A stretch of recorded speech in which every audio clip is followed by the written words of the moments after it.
Remue ménage. Remue ménage.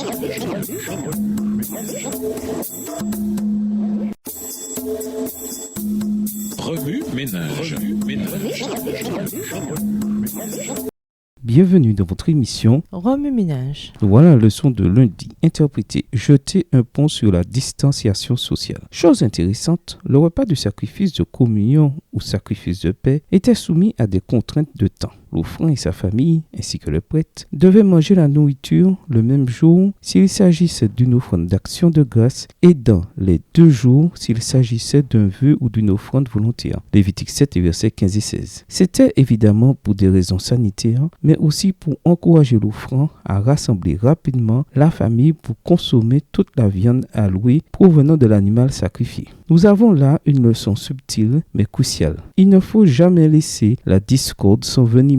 Les rancœurs et les malentendus doivent être rapidement affrontés et dissipés. Voir aussi Ephésiens 4 verset 26. Arrangez les choses rapidement. Réunissez-vous autour d'un repas si nécessaire. Mais n'ignorez pas les problèmes en espérant qu'ils disparaîtront, car ils ne disparaîtront certainement pas. Si les parents veulent être connectés ou rester connectés à leurs enfants, il leur faut prendre au moins un repas avec eux chaque jour. Qu'est-ce que cela signifie ? Simplement s'asseoir à table à l'heure du repas, manger ensemble tout en écoutant les autres raconter leur journée. Bref, parler de leurs défis, de leurs joies, de leurs peines. Pendant le repas, de grâce, pas de télé et pas de portable. Manger ensemble est peut-être l'activité familiale la plus importante. Manger en famille de façon constante n'est pas facile, mais certainement pas impossible. Ce moment privilégié porte sa propre récompense.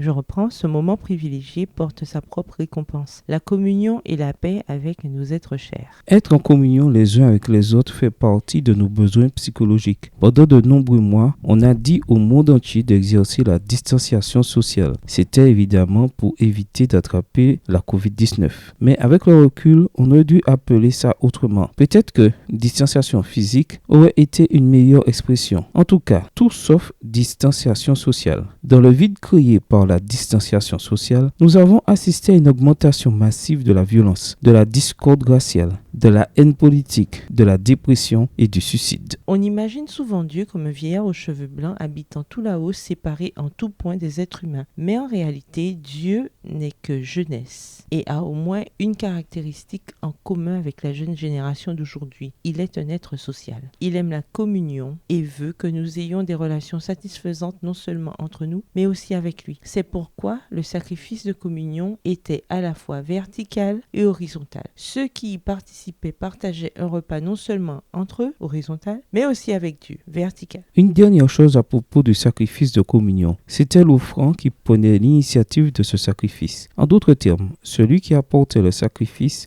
était aussi celui qui rassemblait les autres dans la paix et la communion. Nous vivons dans un monde où chacun veut que ce soit l'autre qui initie la réconciliation, le pardon, la paix et la communion. Mais en tant que bénéficiaires de la grâce de Jésus, nous devons être les premiers à le faire et non les autres. Dieu nous a appelés à être des initiateurs qui représentent Jésus lui-même. Remue ménage, après avoir regardé votre texte écrit et annoté, quels éclairages particuliers vos notes semblent-elles indiquer dans l'ensemble ? Quelles questions émergent après l'étude de la leçon d'aujourd'hui ? Quelle partie trouvez-vous difficile ? Quels autres principes et conclusions découvrez-vous ? Contrairement à d'autres relations, comment la communion spirituelle peut-elle et doit-elle résister aux circonstances extérieures adverses, à une pandémie par exemple ? Au revoir. Et à demain si Dieu veut. Remue ménage. Remue ménage.